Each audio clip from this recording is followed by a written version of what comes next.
besides doing press today, how's your day going? My day's going pretty well, thank you. Took my dogs for a nice long walk in the woods and went to my day job, and now I'm here. Okay. Does that same response come from Caitlin? Is it a good day? Dogs? What's going on? No dogs, no dogs. But I do have two children. Took them to school. I'm in a place where it rains a lot, so I was stuck in the rain for quite a while earlier outdoors. But otherwise, overall, good day. Yeah.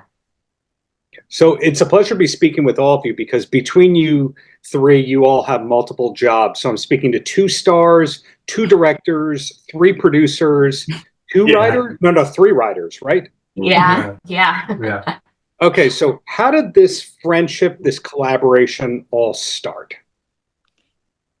So we all went to college together. We studied experimental theater together.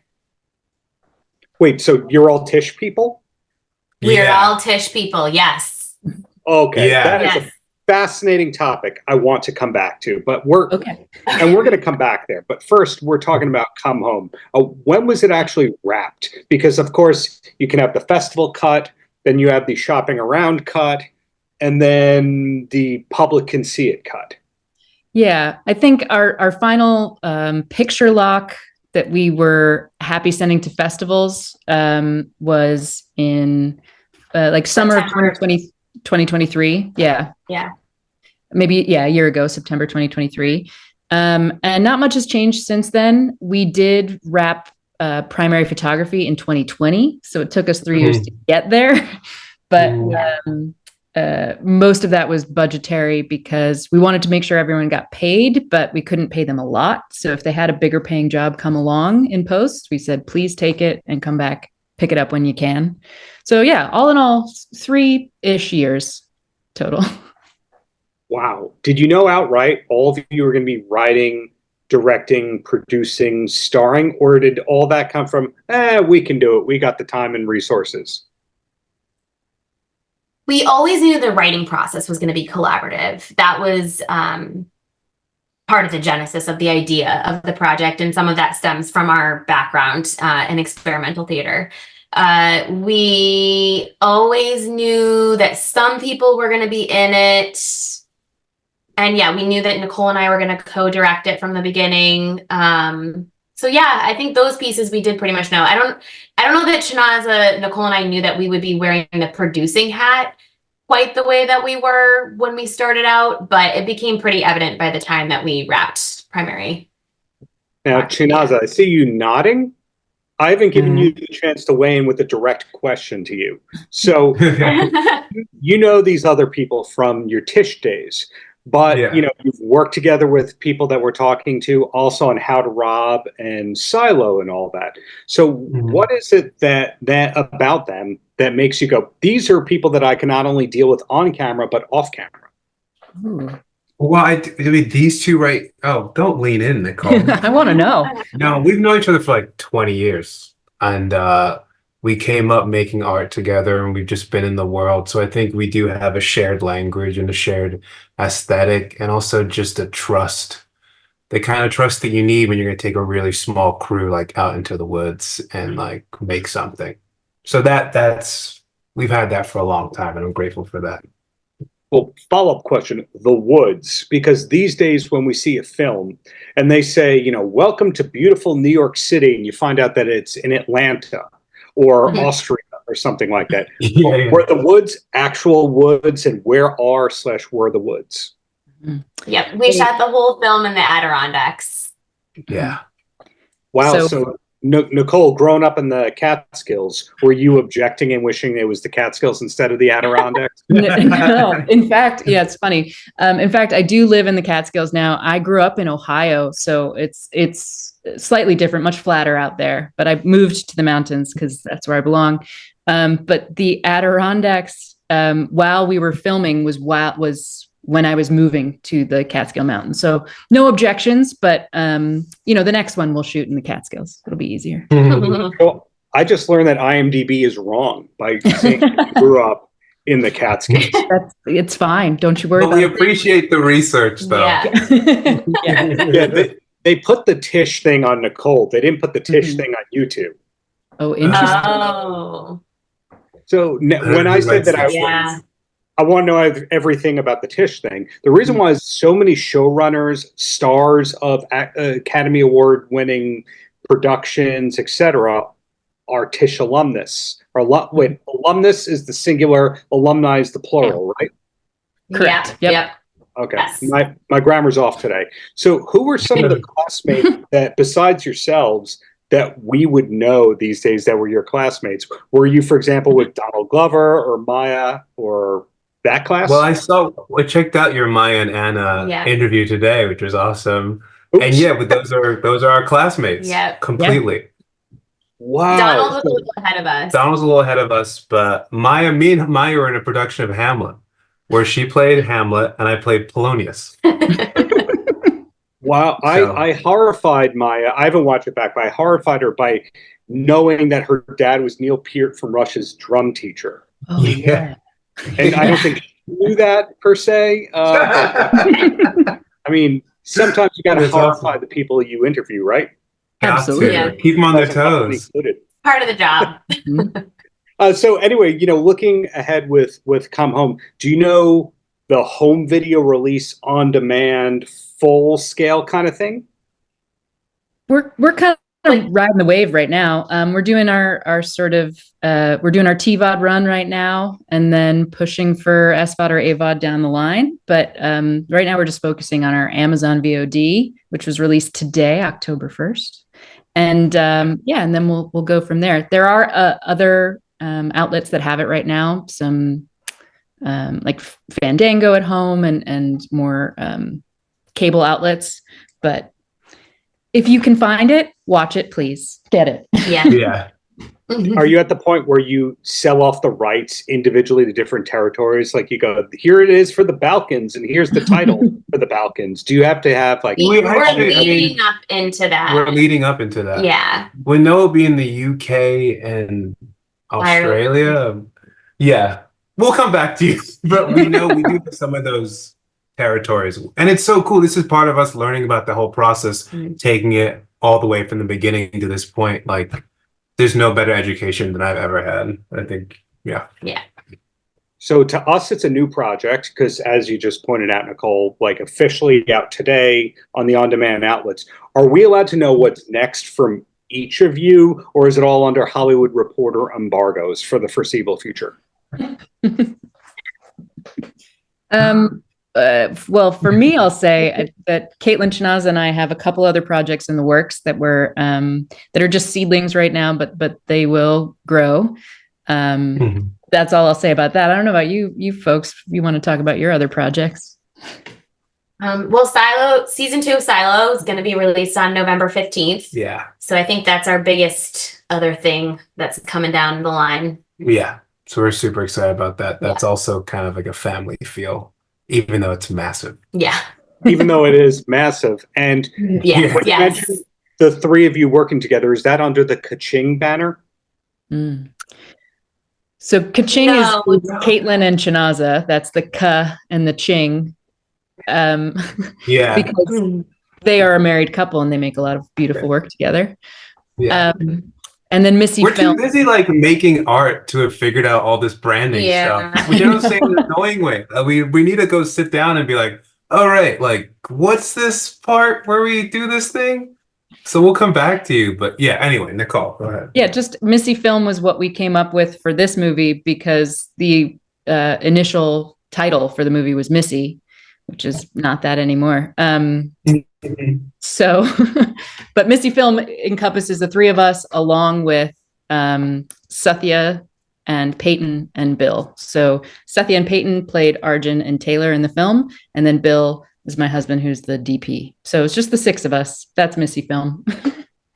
And then besides the people I'm speaking with, we see Patton in the film. We see Sathya. Is that how you say Sathya's name? Sathya and Peyton. And then we also see Daphne in there. Mm-hmm. Yeah. You know what? I thought it was Patton the whole time and not Peyton. So my grammar's off. My name cast members is off. Doing great. That's okay. What can you do? Well, last question I have for all of you has nothing to do with how great Come Home is. It's a personalized, putting you on the spot thing, and that's what's the last concert that you went to? Last concert. Oh, that's such a good question. What was the last concert?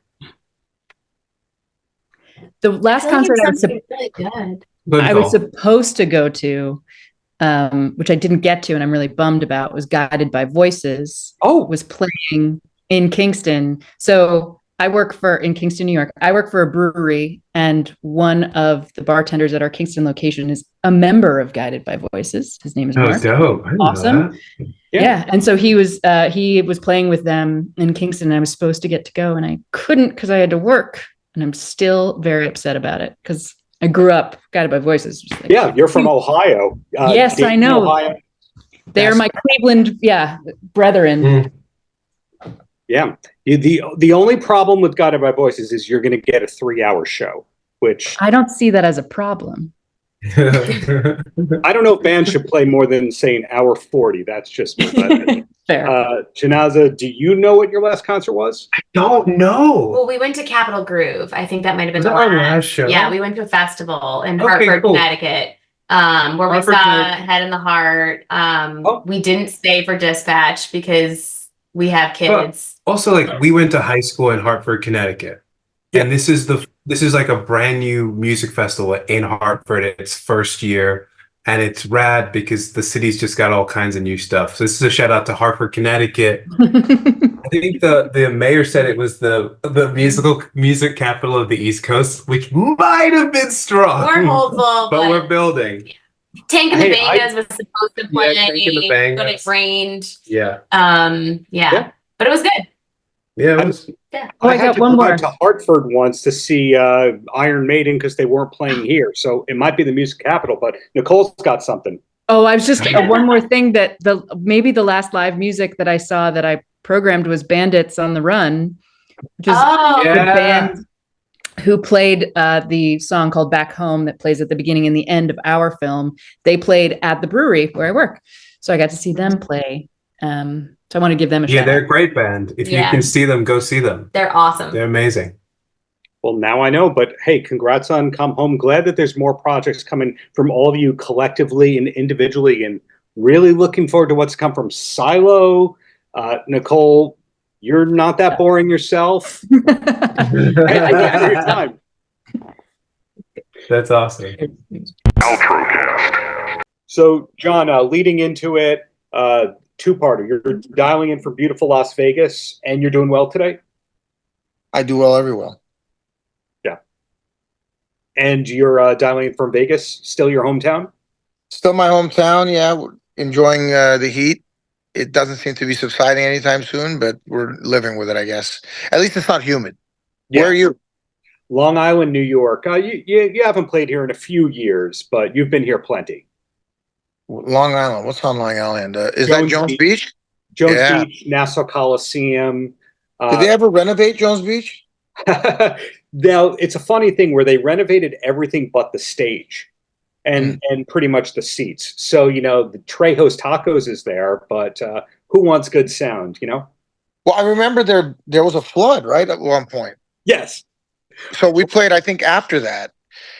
Or maybe it was right before. That was the last time we played New York, was Jones Beach, and it looked like it was falling apart because we'd played there earlier on in our career. I think K-Rock used to do their big festival out there. Yes, Dysfunctional Family Picnic, I think it was called. Yeah, and I remember we played and Korn was playing. Were like the surprise guest, and Howard Stern was there, and he was just kind of walking around. He had no dressing room or anything. And I was a big Howard Stern fan, but I was kind of embarrassed to say anything, kind of shy. But I would go to the venues early and rehearse and practice and just hang out. It was better than staying in a hotel room, I thought. Yeah. And I was like, oh, there's Howard Stern. And he was just standing there. He had nowhere to go. Yeah, well, that fact that you were embarrassed about that actually ties into something I'm super curious about, which is you've been super out about being a comics fan for over 20 years. That with the launch of Torpedo and then your current line of comics and all that, Now it's the norm to go, I'm a Marvel person, I go see superhero movies. But 20-ish years ago, I thought that comics, and correct me if I'm wrong, being a comics fan was like being a wrestling fan. You wouldn't really put it out there until you saw the other person was wearing the wrestling t-shirt. I don't know. I don't. If you look back at pictures, I always used to wear comic book related T-shirts more so then than now. Maybe because everybody wasn't doing it, and I was proud of being a comic book fan. But I think a lot of that stigma disappeared with Alan Moore and Frank Miller's Dark Knight series and DC's Vertigo.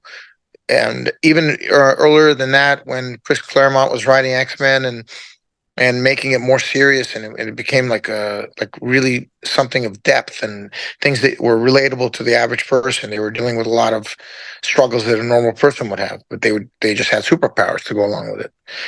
So that stigma wasn't really there, and I never really cared about stigmas anyway. Like I'm not worried about what other people think about what I like.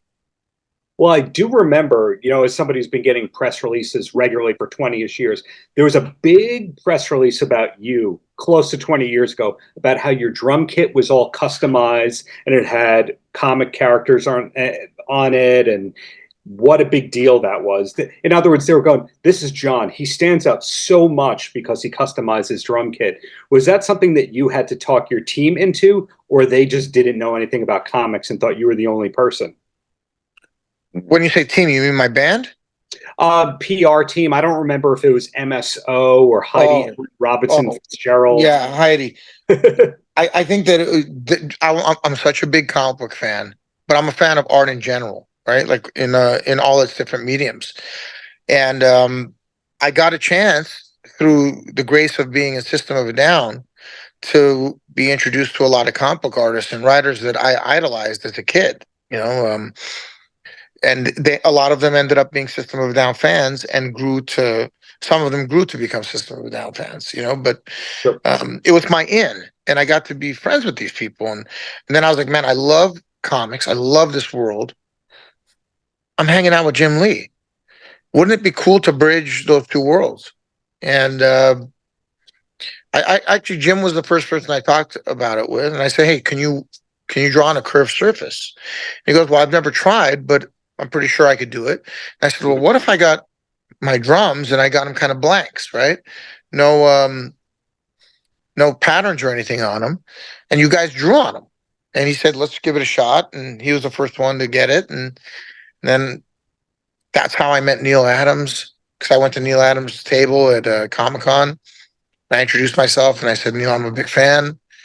And, I'm in this band, System of a Down, and love to have you be on the drum set. Luckily, his son was sitting next to him, and his son knew who the band was and talked his dad into it, And then we became friends after that. We had up until he passed away, he would come to my comic book store, do appearances, just so much. I love the comic book world because, first of all, I grew up with it. Mm-hmm. Second of all, there is no sense of competition. Mm-hmm. I don't really have a sense of competition in the music world either, but I can't control how other people look at things, And I've got a lot of amazing friends in the music world as well. But with the comic world, I was coming strictly as a fan, mm-hmm. And that's something that I couldn't do, right? I can't draw. I certainly couldn't draw like Jim Lee or Bill Sienkiewicz or Frank Miller or any of these guys that I became friends with. But they could sit there and we'd be at dinner and a fan would come by and they would draw something, and then out of a piece of napkin you have Wonder Woman sitting there, right? And I was always, I'm really appreciative of that, more so because I can't do it and I've tried and I can't draw for shit. Now, some people would say I can't write either, but at least there's more hope. Let me rudely interrupt you with a compliment right there, because you just cut yourself down that you can draw and you can't improvise in that sense. But if you're out to eat and there's a house band and they go, can you sit on the drums, sit in for a song or two with us? You'd be able to do that. So that's your skill set. You do have that improv skill. Look, I'm very happy with the gifts that I've been given. Yeah. And I feel like that I've taken advantage of those gifts and put in the work to get to where I want to be. which is to be able to do that for a living, you know. And fortunately, I got the gift. More fortunately, I have the desire and drive to capitalize on that gift. Got it. So, keeping up with the comic talk right here, the last time I had the pleasure of speaking with you, it was like 4-ish years ago. You had your solo record done. The solo record got some great press and some great acclaim. The core fans definitely liked it. When did you finish that versus the first issue of Dead Samurai? Well, that took forever, the solo out record, primarily because it was a labor of love. I knew I was never going to make any money on it. And, in fact, I lost a ton of money on it, which is fairly standard for me. But like I said, with a labor of love, it takes longer. I had to rely on other people's schedules as well, because I had a lot of guests on that record. But I'm very proud of it. And I'm very happy that I was able to do it and reimagine those songs that I loved. During that time, Essentia, which was my first comic book that I published, was starting to form in my mind. So I guess that was about 6 years ago, or 7 years ago now. Essentia was starting to crystallize, so to speak. And I was thinking about it. I was adding to it. I was taking from other things, inspiration. I'd watch the movie Armageddon and I'd be like, whoa, I love Armageddon, by the way. I've watched it probably 30 times. And my wife, she prefers The Day After Tomorrow. Is I like that too. Different, same thing, different concept, different way of looking at it. But really, if you want to compare it, it's Armageddon and then Deep Impact are the ones that, and they came out kind of at the same time, and I like that movie a lot too.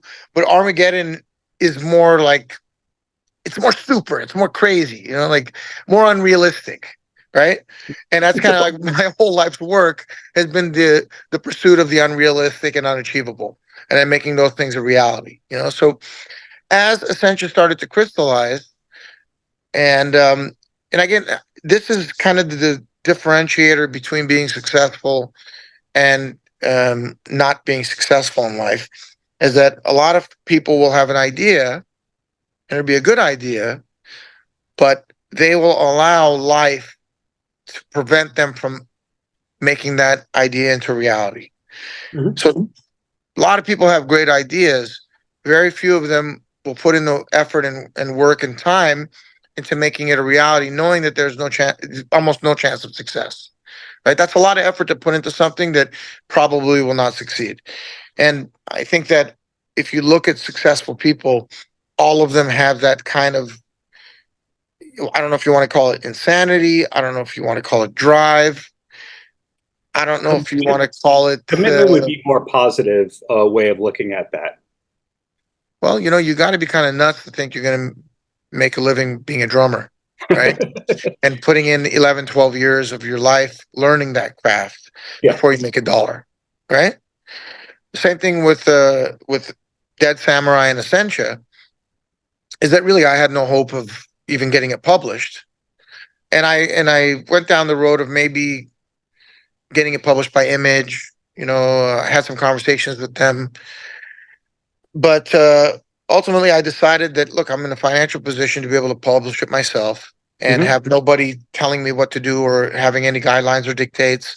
I can make sure that the paper quality is better because I'm not really so concerned about making a profit on it, but rather making the best product possible. And I put a lot of effort, years, 3-4 years of just thinking about it, writing it, rewriting it. Some good friends that are in the business gave me some advice, rewrote it again, and then published it, and then learned as I went. It's a very convoluted story in the beginning, and I think it's getting more secure in itself as time goes by. But that's a really big story, big world, right? Dead Samurai is kind of the polar opposite of that. It's a singular story. It's it's going to be 7 issues, maybe 8 issues initially, but it'll be self-contained and that's it. Or it could have a part 2 and a part 3. I have plans for that, but you don't need to have a part 2 or part 3. Because it's completely self-contained. It's merging 2 things that I love: samurais, feudal Japan, and zombies. I love those 2 subjects. Pretty much anything that comes out that deals with either of those, I will see it. or I'm interested in it at the very least. I've read Shogun like 20 times, James Clavell, you know. Yeah. I watch every single zombie movie that comes out multiple times. I guess it kind of falls in line with the reason I like Armageddon so much. It's like, okay, well, what will people do if this semblance of society falls apart? You know, like if the rules and regulations that govern all of us go away tomorrow, what are we going to do? What, you know, what's your moral compass, and like how far will you push that moral compass or stretch it in order to survive or keep people you love alive? You know, Dead Samurai is about honor, duty, not fitting in. Mm-hmm. The world as you know it falls apart in front of you. All those things that you held dear, just they don't, they're not there anymore. And what are you going to do about it? You know, how does your honor and duty and sense of self-awareness fare in those situations? You know, story is pretty much that. You know, like it's a journey. This samurai Shinzu, the main character, Mhm. who is looks a lot like Keanu Reeves, is half Portuguese and half Japanese, and doesn't really fit into either culture, you know. But because of his work ethic and fortitude, he becomes like a really high position in his daimyo's empire. Mm-hmm. So a daimyo is basically like a feudal lord in Japan. So he attains this position of bodyguard to his daimyo, and then he fails in his duty to protect him when this leprosy-based zombie kind of plague erupts, right? Mm-hmm. So then he's about to commit seppuku, which is the honorable thing to do. That's ritual samurai, Yes. suicide. And then he realizes that the youngest daughter is still alive. So now it becomes a story of him doing his duty to his lord and the lord's family, and securing this child's life, finding a safe haven for this child in a world that is becoming less and less safe. Well, going back to what you were saying, where you were saying, hey, I'm going to lose money doing this, but this is my passion project. The reality is, if issues 2, 3, 4, 5, 6, 7 go well, you not only will recoup there's merchandising, the film adaptation, and you have yourself a franchise. So it's one of those vanity projects, pardon the lack of, proper phrasing there, that actually could turn into a gold mine if the people get it. Yeah, it's what I mean by that is I don't initially do things because I'm going to make money. Right. I didn't pick up drumsticks because I was going to make money. I did make money, but that was after a tremendous amount of effort and cost. Yeah. I didn't make the These Gray Men solo album to make money. I did it because I had something to say musically, and I didn't have an outlet for it because System wasn't doing anything. I lost money on it, but I didn't care either way. I didn't make Essentia to make money. I did it because I had a story to tell. If I eventually make money off it, great. That's not its purpose. And the same thing with Dead Samurai, although I think Dead Samurai has a much greater chance of being picked up and made into a feature film, just because the concept is simple. Essentia is like Game of Thrones. Dead Samurai is a much simpler thing.